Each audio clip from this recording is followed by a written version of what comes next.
So we're going to test for mites. I want to monitor the mites in this hive. We're going to use a sugar shake or sugar roll to do it. It involves powdered sugar and a half cup of bees. We want to find a frame that has brood on it. So preferably brood that is open just before it's capped over is when the mite will enter the cell, and so we'll get a more accurate count of how many mites are in that colony if we shake the bees off of a frame of brood. So to do this, I'll find a frame with brood on it. I want to check for the queen. We don't want to shake the queen off of a frame, so I'll make sure she's not on the frame, and then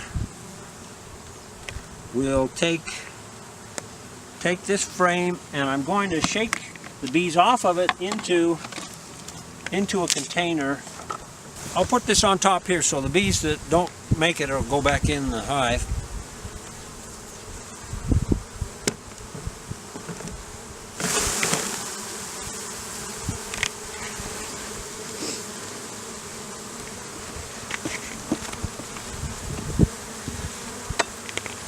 Our sample size, we want a half a cup. So there'll be about 300 individual bees.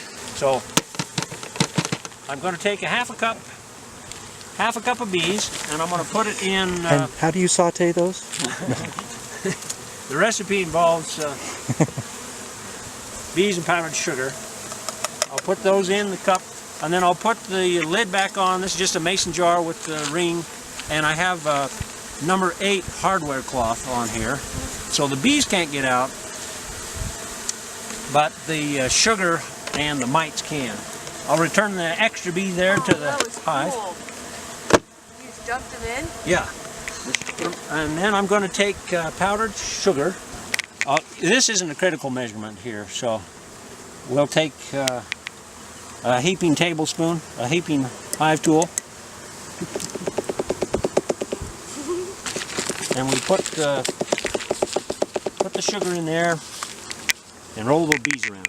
We're going to cover the bees with powdered sugar.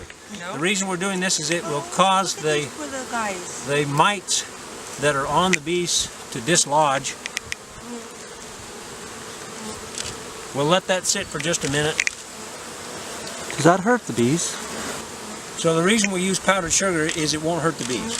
We can return these bees back to the hive, they'll clean each other up, no harm done. You can also do a ether roll, but that kills the bees. You might get a little bit more accurate sample from that, but this is kinder.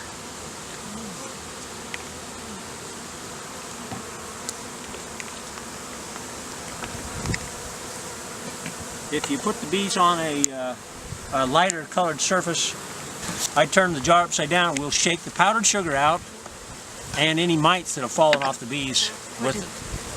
Now, alright, so there's one right there I can see already. Now, so you can't... Yeah. Right, so the powdered sugar makes it difficult to see the mites, so you need to put some water on them. I'll spray this with water, and so there's one right there. Oh, that is brilliant. There's... So, alright, so we learned something. So we saw mites that were all in the drone cells, but as I shook off some workers right off the brood chamber, we found one mite. That's all. So what does that mean? So it means we're not too worried yet about the mite population in there. They're not going to overwhelm the bees yet. How many would be a cause for concern? Yeah, so the economic threshold for mites, if I found 3 mites in this sample, I need to start to think about what I'm going to do to reduce the mite population. So you figure if we were to count the mites in this sample, we automatically double that because there's more mites that are underneath the capped brood that, of course, we couldn't detect. So we'll double it. Okay, so now we'll return the bees. Going to return the bees to the colony.